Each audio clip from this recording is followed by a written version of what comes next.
Hi, I'm Kimmy Berlin, the co founder of Build Up Boys, and this month I had the chance to speak to the wonderful, smart, grounded, awesome Tony Porter, the CEO of A Call to Men. And if you do not know A Call to Men, you really need to check out their website and you need to check out Tony Porter's A Call to Men TED Talk. It is incredible. They are empowering men and boys across the world and helping keep girls and women safe. And they've just done a remarkable job so far. And I can't wait for you to hear what he has to say. He is really great. Thanks. I was director of addiction services at a local hospital in right outside the Bronx, about 30 minutes outside of the Bronx, New York, a town called Nyack. I know Nyack. Yeah, it's Rockland County, New York. Yeah, so I was director of addiction services there, and it was a strong contingency of advocates in the community advocating against domestic violence and sexual violence, and they began to engage me. I had a huge platform in the social service arena, and they began to engage me and challenge me. Uh, and I was doing a lot of anti-racism work at the time, and I became attracted to what they were doing more because, if anything, to tell you the truth, because doing anti-racism work, I was coming at it from a position of someone who's marginalized, Right. where there's an expectation for me to speak out, to challenge, and that's how our society still operates far too often. And what I was learning about the anti-sexism work is you know, this is where I'm a member of the dominating group and where I'm not expected to speak out, that I should be operating as most members of dominating groups are conditioned to be silent, right? To protect the status quo and all of those things. And Yeah. so it was attractive to me. And I was actually able to make the link between sexism and racism and the experience of Black and brown women. So it was women in the community who seen, something in me, and then they invested time and energy into teaching me, and then giving me marching orders and sending me out there. They knew in their wisdom that, and particularly then, because we're going back more than 2 decades, Right. they knew in their wisdom that in order to prevent the violence, men had to be part of the solution. Mhm. That they can continue to do the good work they were doing around advocacy and getting laws enforced, laws created that needed to be on the books, laws enforced that was on the books that weren't being enforced, Right. you know, uh, better and more appropriate and effective victim services and resources. They knew they could continue to do all of that Mhm. on their own, but that's all responding to the violence, right? Yeah. The violence has already happened. Mhm. Of course, we need to respond well, but someone's already been hurt. Right. And so to get in front of it upstream, so to say, Yes. to prevent it, they knew that men had to be part of the solution. And this is back in the early days. And now is a common practice for men to be part of the solution. Men work in agencies that uh, women and gender focused, but back then there were very, very few, if any. Most places you found men were in law enforcement that women were engaging with, legislature that women were engaging with, again, around laws, etc. But men being right alongside of women, marching alongside of them, literally and otherwise, that was not much of a norm. What did you have to look at within yourself, and how have you changed since doing this work?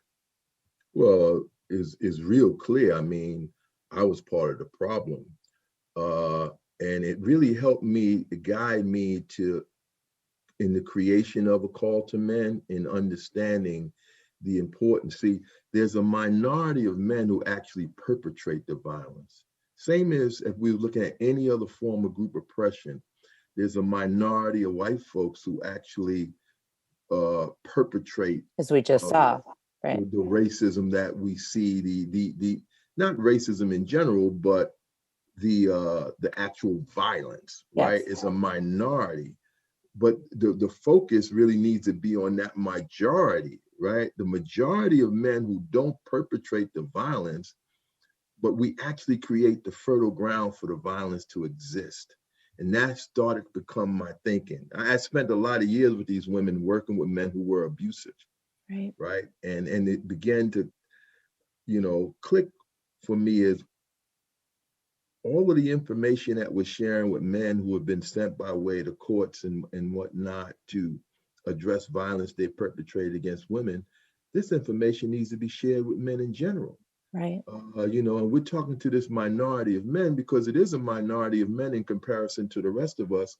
When the truth of the matter is, we all need to be hearing this information. While I had never physically assaulted a woman, the information that we were sharing with the men, I have done some of that. Right. And so it just began to dawn on me that, you know what? These men who are abusive, they're doing the bidding of men in general. I mean, when you look at any form of group oppression, violence is an ingredient and a requirement, whatever form of group oppression.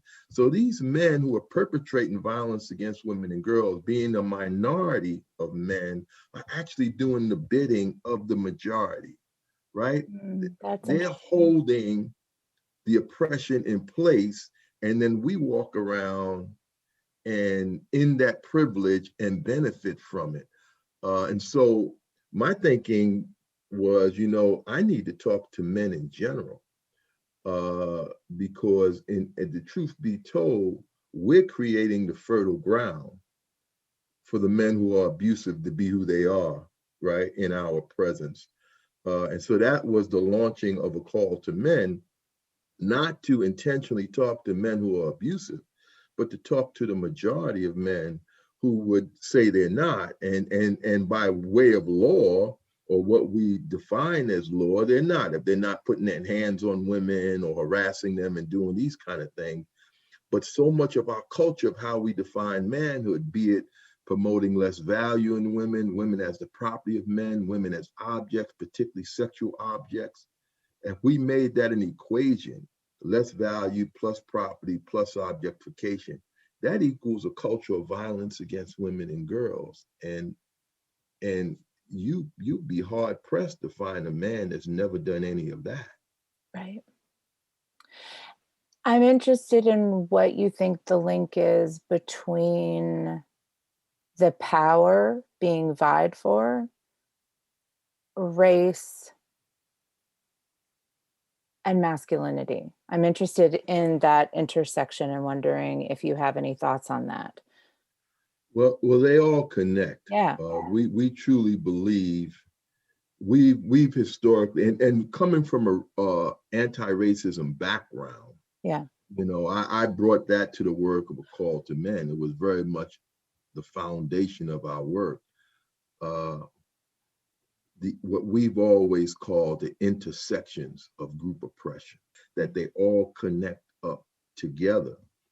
And so that's been, very much a part of our work, looking at those in the margins of the margins that are dealing with several forms of group oppression. That's where our highest level of accountability has to be in ending the violence, the discrimination, the inequality, the challenges around equity. And so whether we're talking about, so our conversations, go to gamut. Like right now, today, there are many conversations around white supremacy culture, particularly white male supremacy culture. What does that look like? What's Police the role it's brutality. playing? Yeah, with having conversations around how hurt people hurt people. Now, these are conversations back in the early days we didn't have. They were very generic and kind of stale.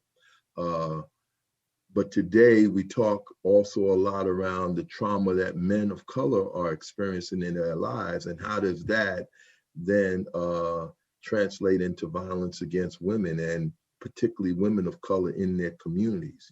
Right. We talk a lot about concentrated poverty and its impact on communities, on the health of men, the well-being of men, and then how does that in of itself promote violence against women and girls in their communities and otherwise. When Or we're looking affect mental and emotional health, at or when men's you look mental at the maternal death rate of women of color as opposed to right. white women, it's astounding. That's right. And then even when you look at men, suicide rates amongst men are, I think, about 3.5 times more that of women. When you talk about men and men's health, right? These are areas that where, we've really expanded how we look at these issues. You know, the fact that men don't ask for help, men don't offer help, and men don't accept help. You think about the impact that has on preventative medicine for men, men's mental health, Yeah. how men be with each other. These are all huge factors. Back to the intersections of oppression, Yeah. uh, we believe is really important. Like early on in our work, we used to talk just simply about taking leadership from women, right? And what that means in the United States of America is white women, Right. right? Early on in our work, it was all defined by what was called feminist perspectives, but what we were really operating out of, we had left the word white out, is white feminist perspectives. Yeah. Today, we're doing a little better, but we're still really challenged in being much more inclusive. Hmm. Most of our organizations, our human service organizations, are run by white women. There's like I call it a monopoly in many respects. When you look at the human service arena, is largely led by white women without an anti-racist analysis. Now, in the domestic violence, sexual assault arena, many of the organizations, of course, have an anti-sexist analysis, but they struggle with an anti-sexist, anti-racist It has to analysis. be there. And it has to be there. You're right. And so this is where we're talking about Black and brown women and how they define feminism, right? And how, when we're talking about, again, about the intersections of oppression. I remember many years ago, one of my mentors, Gwen Wright is her name. And she said to me, Tony, one of the clear differences between white feminist perspectives and Black feminist perspectives is that white women want law enforcement to do more, and Black and brown women are concerned they're going to do too much. And Yeah. that's going to always be a huge difference in how we go about doing that work. And you can see that today. That's very, very evident today in different areas of the work. So I truly believe that the work of ending violence against women and girls should be led by feminist perspectives. Uh, but they have to be more inclusive. We still have a lot of work to do there. We're getting better because the intersectionality is very much on the table Yeah. in conversation in many respects in policy, but we still got a lot of work to do in that Right. area. We define manhood by far too often by distancing ourselves from what we perceive to be the experience of women and girls. Now, and while we're oppressing the heck out of women and girls, I truly still believe that they are a lot closer to humanity than men. Men are much more robotic, and women, they culturally, have permission to embrace a full range of emotions and feelings and experiences. They get to explore themselves in ways that male socialization, a phrase we coined that called the men the man box, Yeah. stops men from doing. Men are confined to that box and the ingredients in that box that define what it means to be a man. We're held hostage to it. School bus age, 5 years old, is like that time where if we haven't already started earlier, we no longer give boys permission to cry in public. You tell a 2-year-old boy to stop crying, you're in essence telling him to stop feeling. Yeah. Because, cognitively speaking, when he's happy, he smiles and laughs. And when he's sad, he frowns and cries. Cognitively speaking, he doesn't have much more than that. So you tell a 2-year-old boy to stop crying and you start locking in on that, you are in essence telling him to stop feeling. And at such an early age, he is being taught, conditioned maybe more so, to not be his authentic self. Right. And we started, when we started doing this work, we originally started with men, and then we started back in town, younger and young. Then we got to college.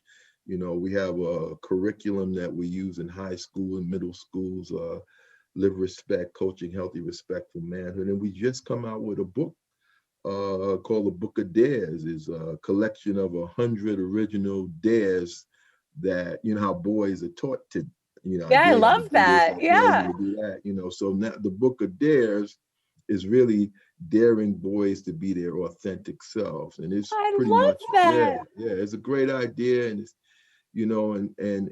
and it's inspired to, to bring about respect to girls and non-binary children. And it's geared toward, 8 to about 13 years old. And I'm gonna get just it. I'm came so out. Yeah, excited. yeah. And it's a pretty cool project, and that we're really, really excited about it. Can you give Very, me an very. example of a dare? Well,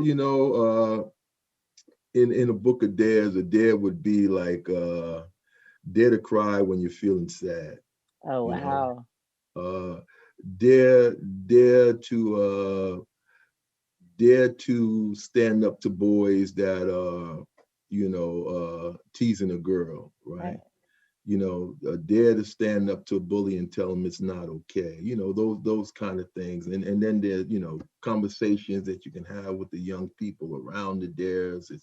It's pretty cool. It's a pretty cool project. In all of this incredible work and looking at these intersections and in educating men and college students and even down to middle school, given your background and given the messaging that you couldn't cry and witnessing your father cry in this way that he felt apologetic, how has that, all of it, informed your emotional being right now? You know, I would say I'm much more of an emotional being in that I know how I'm feeling in a moment. It's not like you just make a snap decision and things change.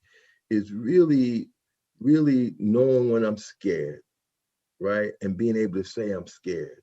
Because in my teaching as a man, you don't say you're scared. You don't admit to fear, understanding that when I'm angry, I'm either scared or my feelings are hurt.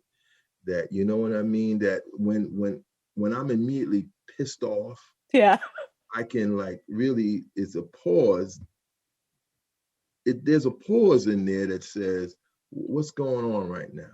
Right now, it's not like a real serious pause, but because it becomes instinctive, like, what's going on right now? Like you check in Am with I, yourself, yeah, right? yeah, it's a quick check in, some self wrap. Am I scared? uh did what he or she say or they say hurt me? you know is really to be connected in that way with what's going on with me emotionally. I have a gut reaction now that I didn't have before. That's incredible. Where do you That, feel it in yeah, your body? for me is in my stomach. I'm a core person. I live and breathe Pilates. So, I love it. I'm all about the core. And for me, that's where I feel it, though. I feel it mostly in my stomach, a churning in my stomach, and uncomfortability, Yeah.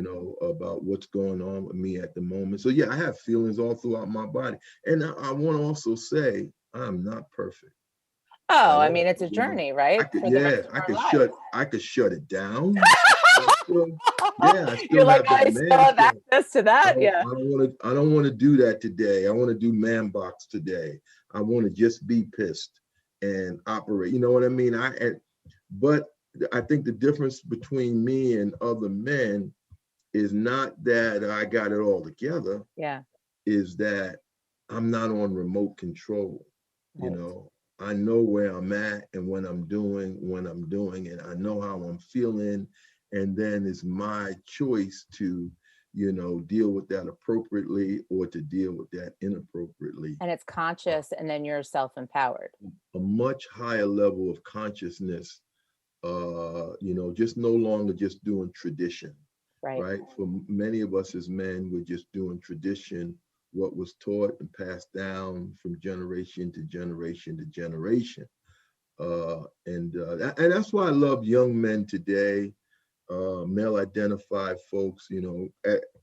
At a call to men, we teach that, as I mentioned earlier, that we're taught to define manhood by distancing ourselves from our perceived experience of what it means to be a woman, a girl. That's how we define what it means to be a man. And that really has created and locked in a binary, Yes. right? A very heterosexist, heteronormative experience. And young people are breaking that They binary up. really are. And Yeah. I love it. I love it. I love walking alongside of them and being part of that experience of really dismantling this binary that we've all been conditioned to be a part of. Authenticity is so important to healthy manhood. It Being really your is. authentic self. And so we're looking at all kind of ways, creative ways, from younger folks to older folks, to have male identified folks really embrace that, because when we're embracing it, we're embracing our humanity. And if Yes. we're embracing our humanity, then we're going to have a better chance as a people to, end this violence and be healthy as men. Do you have advice for young parents of little boys right now? Something that they could do or think about, that you think would help create this cultural change that's so necessary? Yeah, part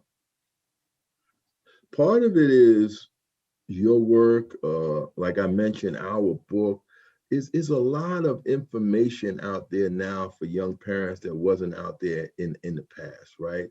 That are interested. There's tons of information out there today, uh, really to be intentional in allowing our children to be authentic, and they're authentic. And now it's challenging for some parents, Well, you if they know. can't be their own authentic selves, Yeah, it's very exactly. hard to give someone else It permission to be. yeah, it's very challenging for parents.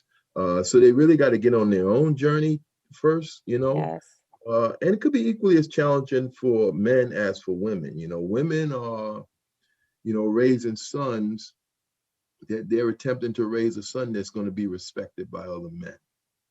And so they will find themselves teaching the same stuff that men teach. It's not just men teaching it, women teach it also. Women teach will find themselves teaching boys, to fall in line with the man box, not because they benefit from it, because it works against them. It's just a safer place for their sons, as long as we're living in a male dominating society that, will harm their sons when they're choosing to live outside the man box. And that's the challenge for us is, we're still somewhat of the first generation of men, that's really embracing these concepts of healthy manhood. And so it can be a lonely place, and I know it's frightening to some parents to, teach this to their children, having maybe embraced it themselves. First of all, we can manage it easier, with the level of maturity that we have as adults, versus the peer pressure and things that children experience from each other. But I do believe in the end, and if we're talking about our boys in particular, they're going to be healthier men. They may go through a few things, finding their own niche, finding their own group of friends, finding, is a different kind of leader, right? Is a different, boys talk all the time about not being afraid of anything. This is really embracing a different kind of leadership, and this whole concept of no fears. It can be challenging, But Like when to we see take a strength in that. yeah, and it's tremendous strength in it. Once you get beyond muscles, muscles is one characteristic of strength. Strength surpasses muscles, you know, we talk about resiliency, love, courage, you know, these things, these definitions of strength that, muscles just have, can't compete with. Yeah. Uh, but I I love that. understand, yeah, I understand the challenges for parents of embracing this with their boys, but there are gifts and rewards when we do. When you just look at men's health, just in of itself, when men can express and embrace a full range of emotions, we're just healthier human beings Yeah. mentally as well as physically, and to bring our boys along in that way. I can remember my youngest son Kendall, who still, he has his challenges with sharing his feelings and emotions, but just being really intentional with him, never allowing him to give me one word answers. If he said he's feeling good, well, why are you feeling good? If today is a good day, what's good about today? I'm upset. Well, why are you upset? Tell me more. Just really always digging in. And there's a lot of work because every time you turn him loose, when he comes home, he gotta work again, right?